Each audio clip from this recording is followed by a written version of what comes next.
Hello hello Dashrath Reddy shop. నేను అదే దశరథ్ రెడ్డి అని పేరుంది ఇలా. ఇలా మాకు ఈ రుణమాఫీ అప్పుడు అన్నారు, అది కూడా రాలే అన్న మాకు.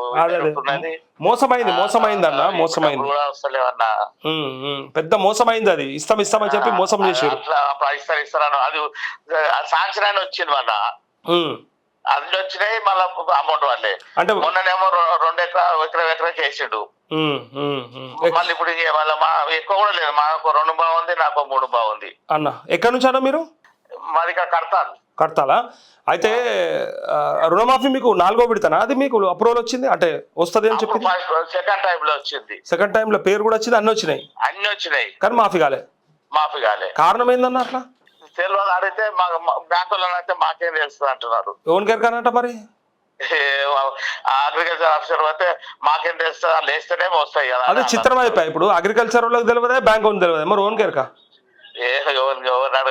అదే మరి వాళ్ళే చెప్పాలి. అసలు ఇప్పుడు అప్రూవల్ వచ్చినట్టుగా మీకు ఎలిజిబిలిటీ ఉన్నట్టు లిస్ట్ లో పేరు వచ్చింది కదా, ఆ పేరు ప్రకారం మీకు పడిపోయేది. అన్ని ఉన్నాయి, ఏది లేదు ఇప్పటి వరకు ఏమి ఇవ్వలేదు. అదే మాఫీ జరగలేదు, రైతు బంధు కూడా చక్క పడతలేదు. పర్లే ఏమంటారు నాకు కడతాల రైతులంతా? ఏమంటారు, తిడుతున్నారు. రమ్మని పైకి రమ్మని. ఇప్పటి వరకు జీవితంలో కాంగ్రెస్ తప్ప వేరే ఒక పార్టీ కోటేయలేదు మేము.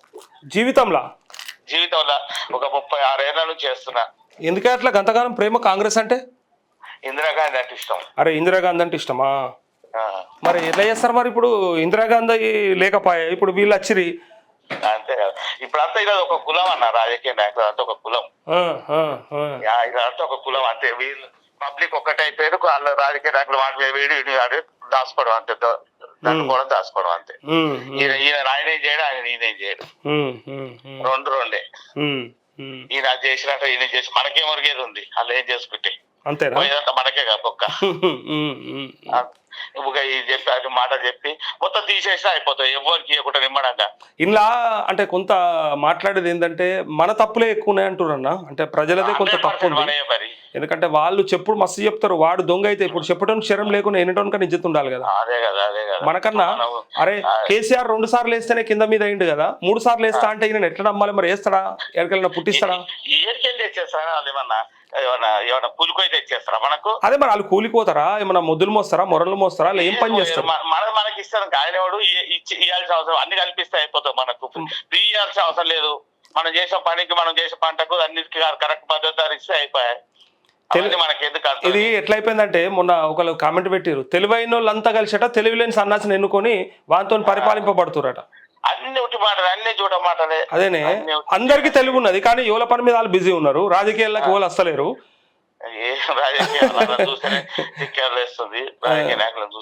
కరెక్టే, నేను ఏమంటున్నా తెలివైన వాళ్ళు మేధావులంతానేమో పక్కకుంటుర్రు, ఇట్లనే విమర్శించుకుంటా అది ఇది చర్చ చేసుకుంటా. తెలివి లేని వాళ్ళంతా బయటకు వచ్చి ఇష్టం ఉన్న అబద్ధాలు ఆడి అమాయకులను మోసం చేసి వంచన చేసి ఓట్లు వేయించుకొని పోయి చక్కగా గద్దెనెక్కి కూర్చుంటున్నారు. అంతే, ఏం చేస్తాం. అందుకే ఇప్పటి నుంచి వేస్తే ఏ పార్టీకి వేస్తే నోటా అనేది ఉంది, దానికి మన ఓటు ఉంది కాబట్టి అట్లా వేసే బదులు ఎవరన్నా నిజాయితీ ఉంటే నిజాయితీ పరునికి వేయచ్చు కదా. ఎవరన్నా సరే పైసలు లేకుండా ఇప్పుడున్న వాళ్ళందరూ అంతే. అంటే కొన్ని పార్టీలో కాకుండా ఇండిపెండెంట్లు తప్ప ఏది ఎవరిని కూడా ఏం చేయలేదు. ఇండిపెండెంట్లు ఇండిపెండెంట్ అంటే ఏముంటారు, వాళ్ళకి పైసలు ఉండవు ఏముండవు, వాళ్ళకి టికెట్ వేయరు, పైసలు ఉంటేనే టికెట్ ఇచ్చేది. అంటే వస్తున్నట్టు ఏంది, ఓటు శాతం పెరుగుతుంది, ఇంత తగ్గుతుంది పెరుగుతుంది ఏదో అవుతుంది, అధికార పార్టీ తగ్గుతుంది, కొంచెం వస్తాయి అంతే. అందరూ పైసలు కాకుండా పోతున్నారు అన్న, మొత్తం పైసలు తాగడకు. అయితే అదొకటి అవుతుంది, మళ్ళీ నీతులు ఎక్కువ చెప్తున్నారు కదా, బయటకు వచ్చి నీతులు చేసేది చేస్తుర్రు, అన్ని బరాబర్ ఉన్నాయి. పైసలు తీసుకుంటాడే బయటకు వచ్చి నిధులు చెప్తుండు, పైసా ముట్టద్దు, అబ్బో ఓటుకు పైసా ముట్టద్దు అని చెప్తాడు. అన్ని వచ్చి మాటలు, అన్ని పడిపోయిన మాట. ఇప్పుడు చేసేటోడే తప్పు చేసేటోడే ఎక్కువ మాట్లాడుతున్నట్టు అయిపోయింది. అంతే మరి, అదే కదా శాస్త్రమే ఉంది కదా. దొంగపోయి అంటారు దొంగపోయి రోడ్డు మీదకి ఎక్కుతాడు, సందిగినట్టు పరిస్థితి. అట్లుంది పరిస్థితి. అంతే కదా, నిజాయితీ ఉన్నాడు ఎప్పుడైనా ఎందుకు నేను బదనం కానీ తప్పుదా పక్కకు వస్తాడు. ఇక అది ఉంది కదా, అన్ని ఉన్న ఆకు అణిగి మనకి ఉంటది, ఏం లేని ఆకు ఎగిరెగిరి పడుతుంది. అదే సామెత, అదో సామెత ఉన్నది. ఏం చేస్తారన్న ఏమంటారు అన్న మరి? ఇయ్యకుంటే అయిపోయా ఊకే అవన్నీ లేకుంటే ఇయ్యకుంటే ఎవరు అడగరుగా ఓన్కి ఇచ్చి ఓన్కి ఇవన్నీ ఈ సగం సగమే నా తిక్క కూడా కదే చేసేది అదే పని కదా అన్నా, చేసేది అదే పని ఆయన ఓడిపోవడానికి కారణం అదే కదా. రెడ్డి సాబ్ నా తిక్క కూడా గదే సగం సగం ఇయ్యద్దు, చేస్తే అన్ని చేయాలి. ఇప్పుడు రుణమాఫీ సగం మందికి చేసి సగం మందికి ఎగ పెడితే మిగిలిన వాళ్ళకి ఆశ ఉండదా? నేనేం పాపం చేసినా అనిపించదా?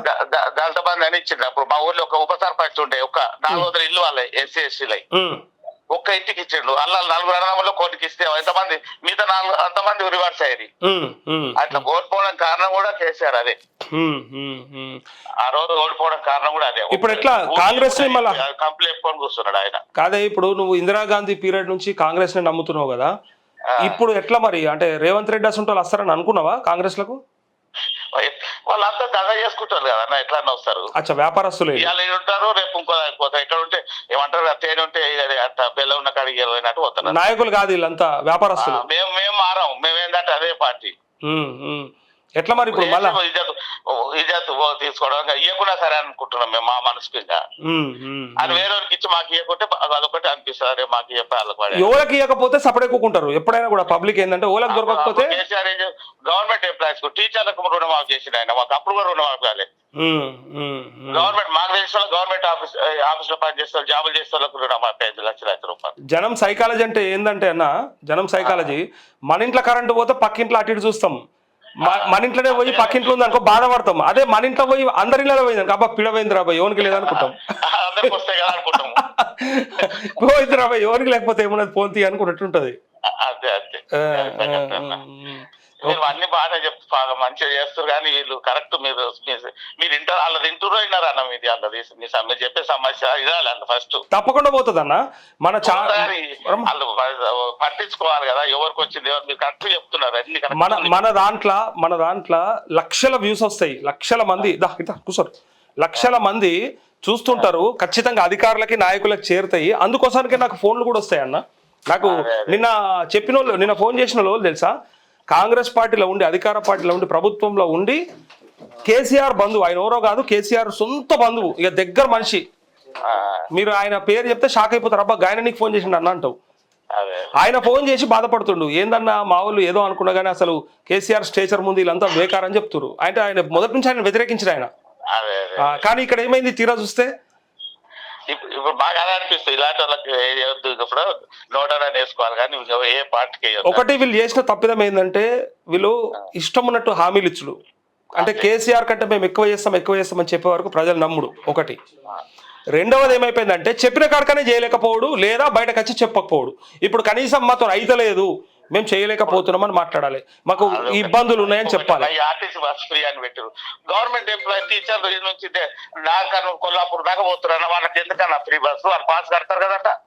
దాని ముచ్చట చాలా పెద్దగా ఉంది. ఫ్రీ బస్ మాట్లాడాలంటే ఒక రోజు పడుతుంది కదా దాని కథ. గవర్నర్ కనీసం ఎంప్లాయీస్ కన్నా తీసేస్తే అయిపోతుంది, అదొక రెవెన్యూ వస్తుంది గవర్నమెంట్ కు. అదే సరే అన్న, మాట్లాడడం తప్పకుండా. చాలా కాల్స్ ఉన్నాయి ఇంకా తీసుకుంటా. Thank you.